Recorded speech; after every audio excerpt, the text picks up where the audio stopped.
Nice hat. Go Bills. Go Bills. Bills. Guys, pledge. Pledge allegiance to the flag of the United States of America, and to the republic for which it stands, one nation, under God, indivisible, with liberty and justice for all. Counselor Zerba. Here. Counselor Ryan. Here. Counselor Fishing. Here. Counselor Mitchell is absent. Counselor Pagano. Here. Counselor Simcoe. We also have supervisors Nat Roberts, Mary Kavanaugh, and Michelle Kinder. Hello, everyone. Thanks for coming.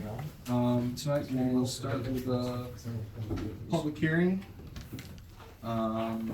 Proposed local law to amend Chapter 180 of the City Code of the City of Oneida related to the parking on Boston Street and Phelps Street. Can I get a motion? Motion. Second. Doesn't look like anyone signed up for this public hearing. Can I get a motion opposed? Motion. Second. All in favor? Aye. Any noes and abstentions? Next up is public hearing, proposed revised local law to create a new Chapter 96 titled Murals in the City of Oneida City Code. Can I get a motion? Motion. Second. We have one person, that's Ralph Kohler. Like to come up. All in favor? Aye. Sorry about that. Good evening. Last month I spoke about the infirmities of the proposed mural law, and I see there's been some improvements, thank you, but I think you've got some problems that remain. I contacted Mr. Lovell about them a couple of weeks ago when the revised was published. Has there been any movement? Is there any changes from the one that was published 2 weeks ago? No, other than the one we sent you, that was the last set of changes we made. I apologize, I missed that change. Can you just briefly tell me what it was? I'd have to look at it again. There were Okay. several items in there though. Yeah. Well, then some of this may be irrelevant. I will apologize if that's the case. So first, the law, as I saw it 2 weeks ago, had preferred themes. There were 4 themes plus, to paraphrase, anything else.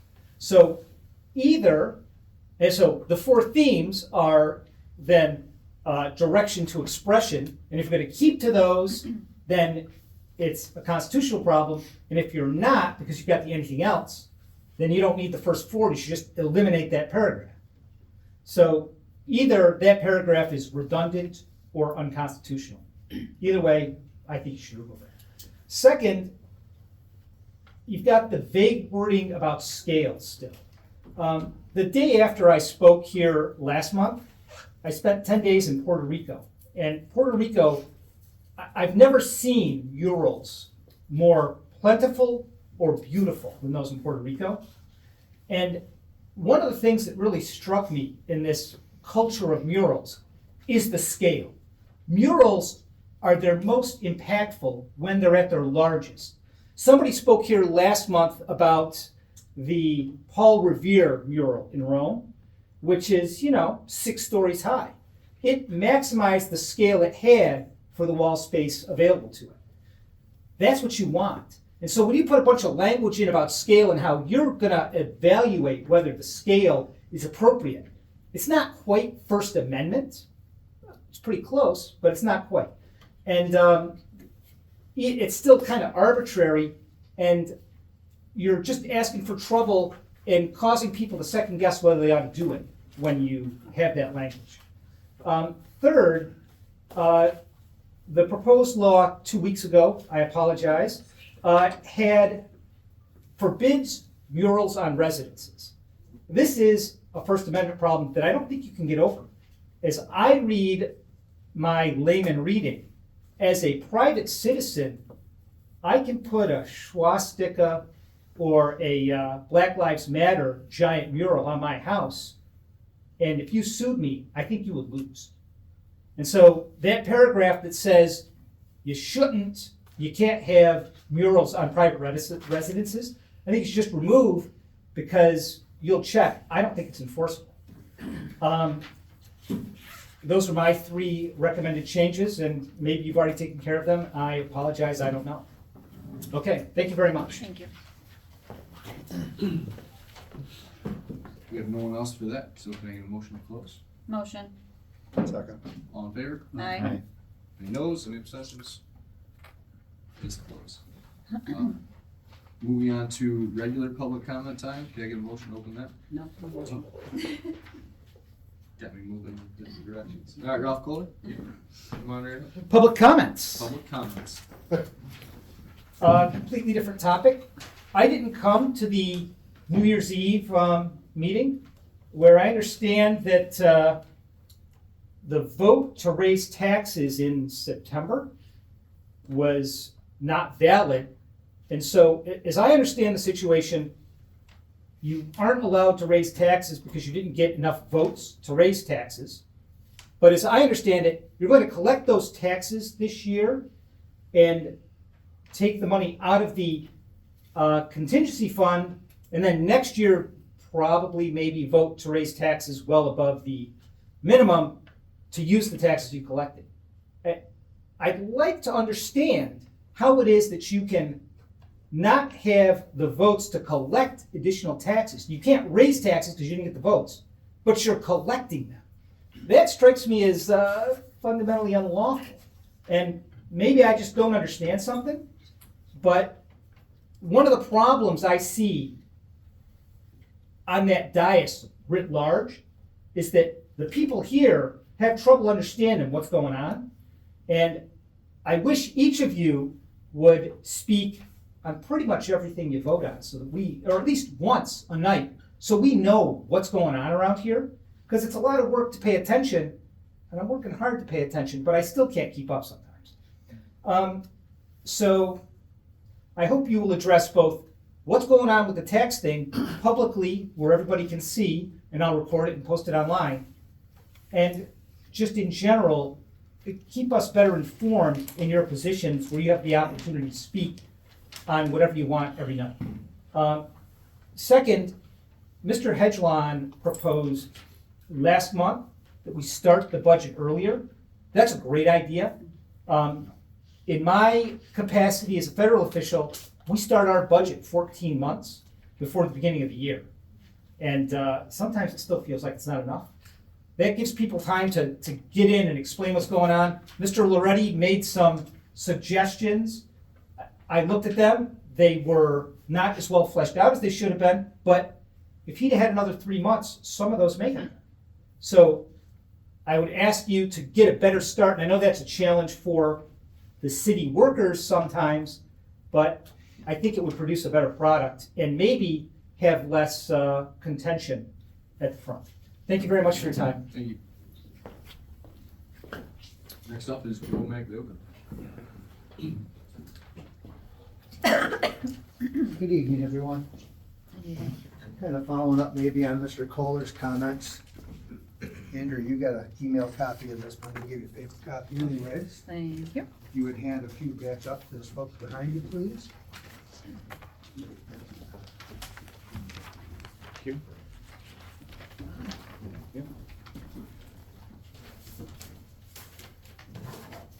So good evening, everyone. At a previous Common Council meeting regarding the proposed 2025 budget, myself and another citizen spoke in terms of considering cost versus the value regarding our city tax rate, while others simply claimed that the tax rate and taxes in general here in the city are too high. So I wondered, too high as compared to what?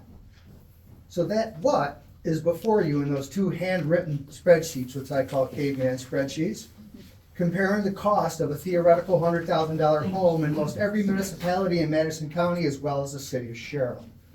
All Madison County tax rate information was sourced from the county website, and the city of Sherrill rates were provided by the city manager and comptroller in Sherrill. The top sheet, the one that's vertical, shows property tax rates and special district rates only. No school tax rates are shown there for comparison, as a number of the most remote towns in our county have multiple school districts that serve their residents. Many towns and villages also have multiple water, sewer, lighting, fire, ambulance, and drainage districts, similar to the lighting and hydrant districts that are here in Oneida. Most all were not included in these calculations as they were assumed not to apply to the majority of the properties within. A quick review of that first sheet compares the combined property tax rates for 17 municipalities. For many of the smallest municipalities who really provide limited services, their rates should be surprising. $18, $19, $20 per thousand compared very favorably with our city inside rate of nearly $24 and the outside rate of $22 and change. The second sheet, which is my favorite, includes school tax and equalization rates for the 5 most comparable local municipalities. It shows Oneida's inside and outside district. The villages of Canastota, Chittenango, Cazenovia, Hamilton, and the city of Sherrill are detailed there. The average total tax bill for that theoretical $100,000 home in all of those communities is approximately $4,300. Oneida's inside district total rate is $4,411, just $111 above that average. And Oneida's outside district rate is $4,270, $30 below that average. So let's briefly go back to that cost versus value consideration. What differentiates, big words, what differentiates us from all these other municipalities on that second sheet? I would argue that it's dedicated to the city of Oneida 24/7, 365 police and fire departments. I would also argue that it's diversity of the parks that we have, the events, the rec center, and the unparalleled recreational programming for adults and children of all ages. Can this administration, working collaboratively with department heads and city manager, strive to increase efficiency and reduce costs without short staffing or underfunding vital services? Absolutely. But I would respectfully suggest that you start by explaining to the taxpayers in this community the value for their tax dollars that they receive. It's simply incomparable the amount of services that this community provides to its residents and its visitors. So as the old saying goes, we get a lot of bang for our buck here. Thank you. Thank you. Next up is Robert Fritty. Is this the whole thing? Yeah. Any questions, let me know. Mine's gonna be real short. Talking about the security, it's costing the taxpayers between $200 and $220, give or take, per meeting for the security that we have. I feel over the year, that money can be spent elsewhere than here. I mean, $200, $220. It don't sound like a lot, but you multiply that over the year, do the math, and that's on the low end. Some of the officers get more than that when they have to be here. Thank you. Thank you. And that's it for public comment. Can we move right on to old business? Anybody have any old business? All right, move into reports. Any supervisor report? I just wanted to report that we had our first board meeting of the year. We normally have our State of the County address that's been scheduled for sometime in March, so more to come on that. But we are going to remain in the same committees. I'm happy to announce I'm going to continue as the chair of the Health and Human Services Committee, and as well as the Government Operations Committee, and I've been invited to sit on the Finance Committee. Matt, do you want to? Just a couple of things. Sales tax was flat from last year, about 41.5 million versus 41.9 last year. Yeah, your supervisors, a lot of people don't realize this, but we're very involved in the county. I'm the chairman of the Finance Committee, which is a pretty important committee, obviously, with talking about taxes and dealing with things that happen in Albany that we have to deal with.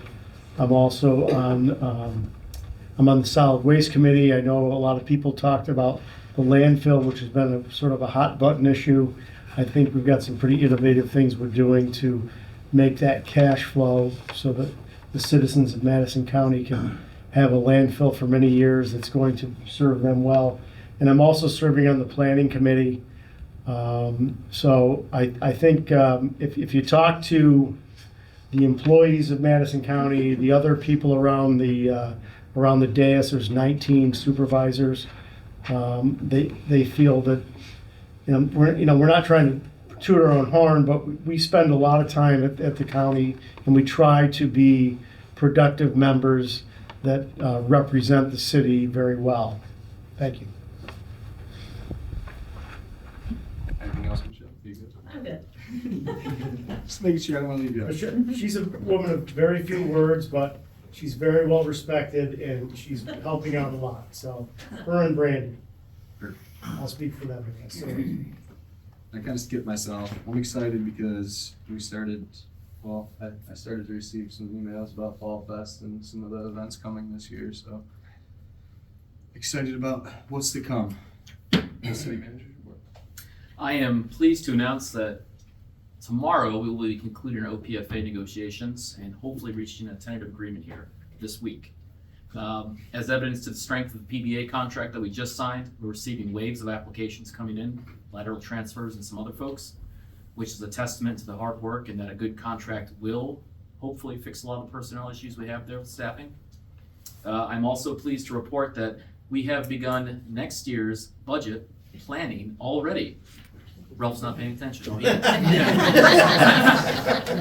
have begun in earnest. So absolutely concur with that statement.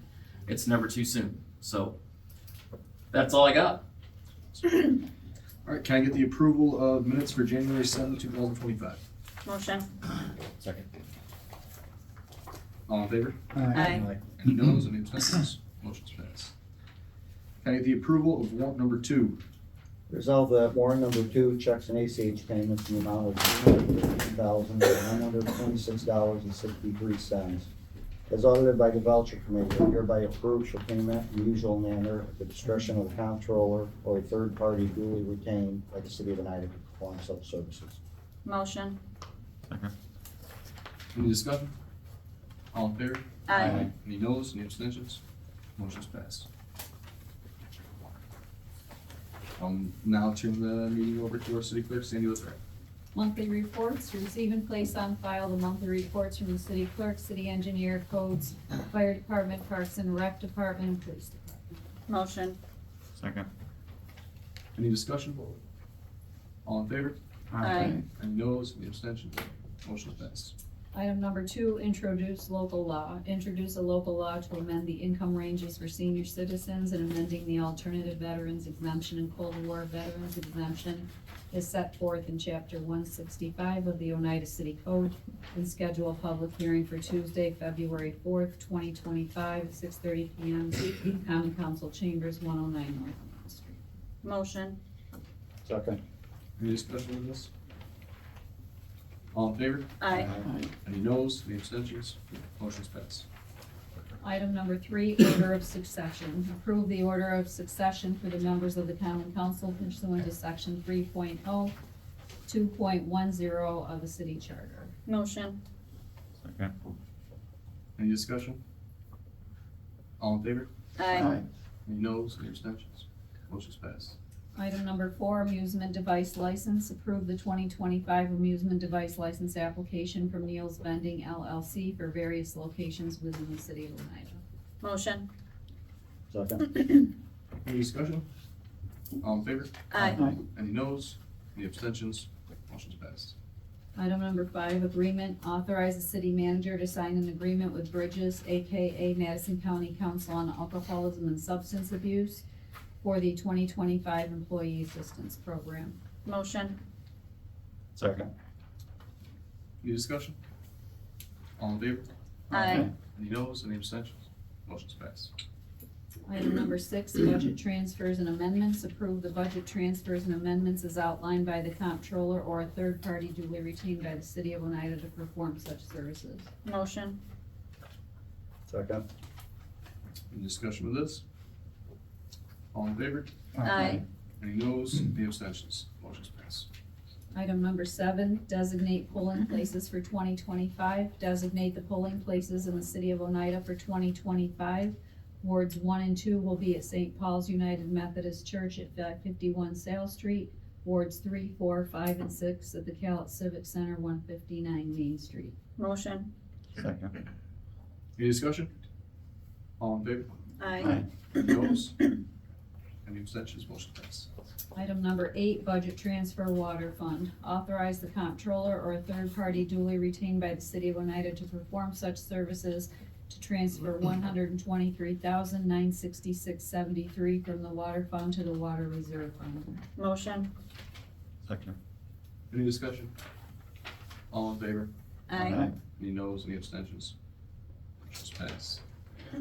Item number 9, agreement. Authorize the city manager to sign the 2025 snow plowing agreement with the village of Wampsville. Motion. Second. Any discussion?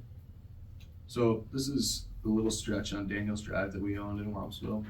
And we had an agreement with them forever. They plow it over there and we give them that $1,000 a year to take care of that road for us. So I think it's a good deal for both of us. All in favor? Aye. Any noes? Any abstentions? Motion's passed.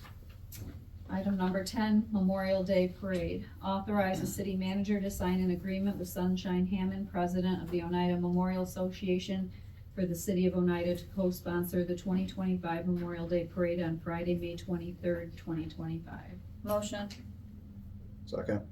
Any discussion? All in favor? Aye. Any noes? Any abstentions? Motion's passed. Item number 11, agreement. Authorize the city manager to sign the Sherrill Oneida Kenwood sewage treatment agreement. Motion. Second. Any discussion? All in favor? Aye. Any noes? Any abstentions? Motion's passed. Item number 12, agreement. Authorize the city manager to sign an agreement with New York Urgent Care Practice PC, known as WellNow, to provide occupational health services for the city's drug and alcohol testing and annual physicals for 2025. Motion. Second. Any discussion? All in favor? Aye. Any noes? Any abstentions? Motion's passed. Any new business from council? All right. This was a quick one. Thank you guys all for coming. Can I get a motion to adjourn? Motion. Greg? All in favor? Aye. I skipped the meeting.